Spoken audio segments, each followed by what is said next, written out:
تو جیسے وہ یونس کہا کرتا ہے کہ جی ایک ہوتا ہے منطوق اور ایک ہوتا ہے مسکوت.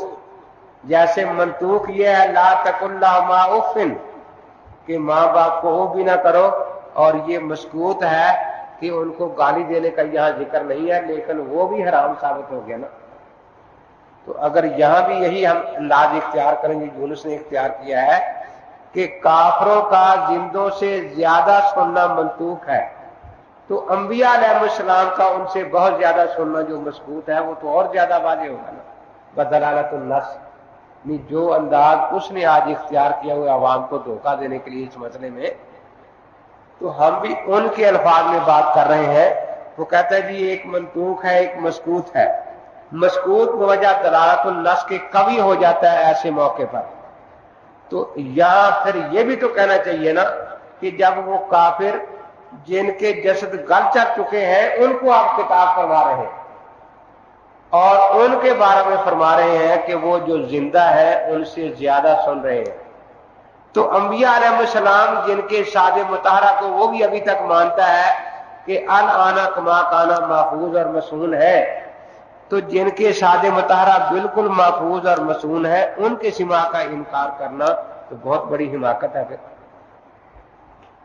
تو جس طرح یہ آیت مکمل نہیں پڑھتے, اسی طرح یہ جو آیت ہے ان اللہ, یہ عام طور پر پڑھا کرتے ہیں نا, انما تنذر الذین یخشون ربهم بالغیب واقاموا الصلاۃ ومن تزکى فانما یتزکى لنفسه وللہ المصیر وما یستوی الاعمی والبصیر ولا الظلمات ولا النور ولا الظل ولا الحرور وما یستوی الاحیاء والاموات ان اللہ یسمع من یشاء وما انت بمسمع من فی القبور ان انت الا نذیر انا ارسلناک بالحق بشیرا ونذیرا وان من امۃ الا خلا فیہا نذیر.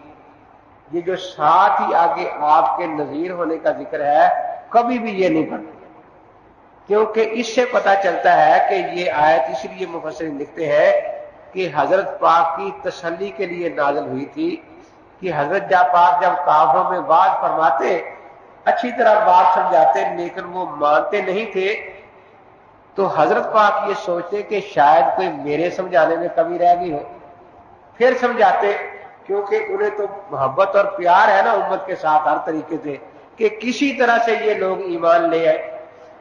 تو اللہ تبارک و تعالی نے یہ فرمایا یہاں بھی ان کافروں کو قبروں والوں سے تشبیہ دی, ان انت الا نذیر انا ارسلناک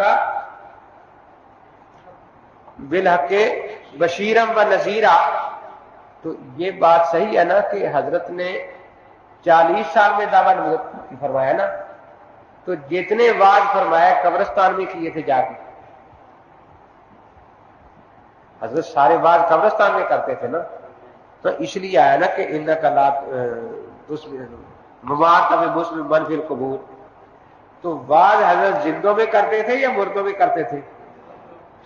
کوہ صفا کا وعظ زندوں میں فرمایا یا مردوں میں؟ انم نذیر العریان زندوں کو فرمایا یا مردوں کو؟ تو انہی زندوں پر جب بات فرماتے اور وہ نہ مانتے تو حضرت پاک کو پھر اس کا کچھ غم ہوتا. تو اللہ تبارک و تعالی نے یہ آیت ان کی تسلی کے لیے نازل فرمائی کہ آپ نے اپنی نذیر والی ڈیوٹی پوری کر دی ہے, اب حساب ہمارے ذمہ ہے, ہم جانے اور یہ جانے ان پر اتمام حجت ہو گیا ہے. تو یہاں بھی ان کافروں کو ہی تشبیہ دی گئی ہے اہل قبور کے ساتھ. اور ایک اور بات عجیب ہے کہ اس آیت میں قبر سے یہ بھی یہی قبر مراد لیتے ہیں, اور جب پھر عذاب و ثواب قبر کی بات آتی کہتے یہ گڑھا ہے قبر نہیں. اس آیت میں یہ بھی قبر سے یہی قبر مراد لیتے. تو ان کا حال ہوتا ہے وہ اصل میں جب انسان بھٹک جاتا ہے نا تو پھر وہ کسی ایک بات پر قائم نہیں رہتا, وہ شتر مرغ والا حساب ہوتا ہے نا. تو شتر مرغ, شتر مانے اونٹ ہے, مرغ مانے پرندہ ہوتا ہے نا, تو وہ شتر مرغ ہے, اسے کوئی کہے کہ بھئی ہم تم پر سوار ہونا چاہتے ہیں, وہ کہتے ہیں میں تو پرندہ ہوں, کو پرندوں پر بھی سوار ہوتا ہے کہ اچھا تو پرندہ ہے تو اڑ کے دکھا. اس نے کہا میں اونٹ, اونٹ بھی کبھی اڑا کرتے ہیں. تو جیسے شتر مرغ ہے نا ان کا اس کا حال, اسی طرح ان حضرات کا حال ہوتا ہے کبھی اس کو قبر کہنا شروع کر دیتے ہیں، کبھی اس کے قبر ہونے کا انکار کرنا شروع کر دیتے ہیں، جیسا دل میں آتا ہے بس ویسی باتیں بیچارے کرتے رہتے ہیں۔ تو اس میں بھی آگے یہ کبھی پوری آیت نہیں پڑھتے ان انت الا نذیر، کہ آپ تو صرف ڈرانے والے ہیں، انا ارسلناک بالحق بشیرا ونذیرا وان من امۃ الا خلا فیہا نذیر۔ تو یہاں بھی یہ بات واضح ہے کہ آپ جو نذیر بن کر آئے تھے زندوں کے لیے، نہ کہ قبرستان والوں کے لیے۔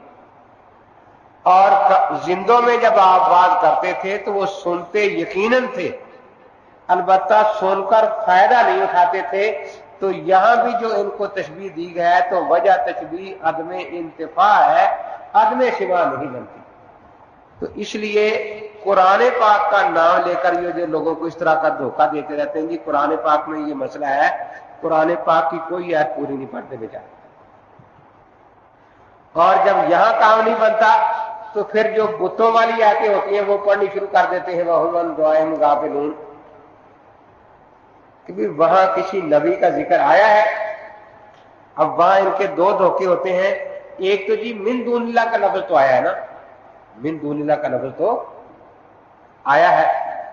تو میں نے ایک سے مناظر پوچھا کہ آپ اللہ ہیں یا من دون اللہ ہیں؟ کہتا میں من دون اللہ ہوں۔ میں نے کہا تو سن رہا ہے یا نہیں سن رہا میری بات؟ جو سن کے جواب دے رہا ہے۔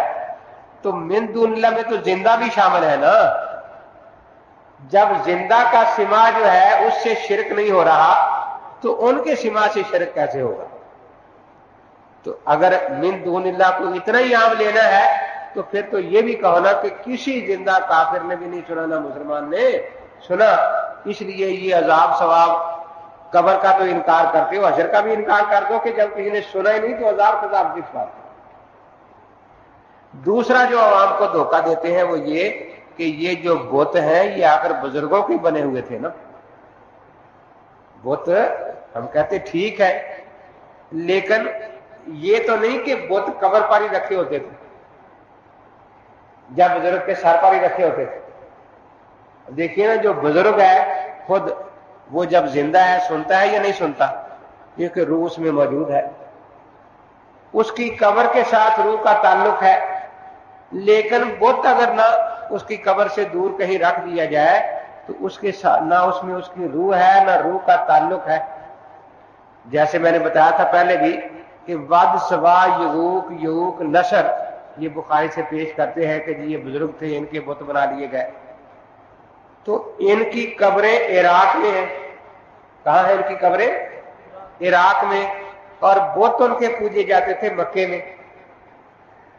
تو اب جو یہاں بت رکھا ہے یہ نہ اس میں روح ہے ود یا روح کا کوئی تعلق ہے، تو اب جو یہاں بت پوج رہے ہیں یہ کہاں آتا ہے کہ وہ قبر پر جا کر بھی انہوں نے کہا تو ان کو روک دیا گیا کہ قبر پر جا کر سلام نہ کرنا۔ تو اس لیے یہ بات صحیح ہے کہ بت بزرگوں کے ہی بنائے گئے، لیکن کیا وہ بزرگوں کے سر پر رکھے گئے جہاں ان کی روح تھی، یا ان کی قبر پر رکھے گئے، یا ان کی قبروں سے کہیں دور رکھ کر پوجے جاتے تھے؟ تو جب دور رکھ کر پوجے جاتے تھے تو بت تو نہ قریب سے سنتا ہے نہ دور سے سنتا ہے۔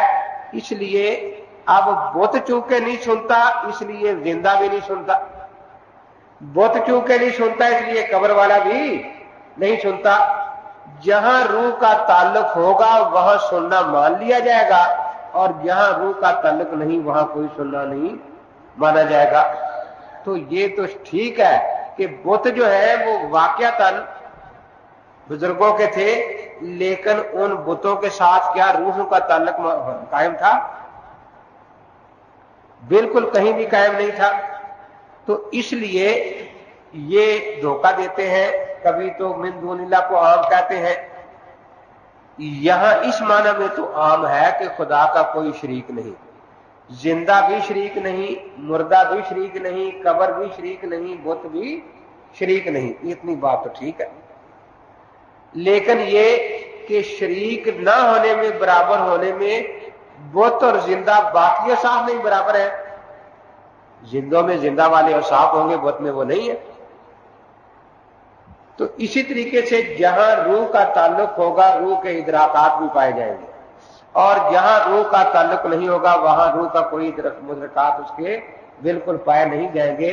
اتنی واضح سی بات ہے جس میں یہ لوگوں کو دھوکہ دے لیتے ہیں کہ جی بت عیسیٰ علیہ السلام کا بناتے تھے نا، لیکن وہ عیسیٰ علیہ السلام کے سر پر تو نہیں رکھا ہوتا تھا، جہاں روح ہے تو بولنے سے آواز سن لیں گے، تو 100 میل دور رکھا ہے، 50 میل دور رکھا ہے، تو دور رکھے ہوئے بت کے ساتھ عیسیٰ علیہ السلام کی روح کا کوئی تعلق یا واسطہ قطر موجود ہی نہیں۔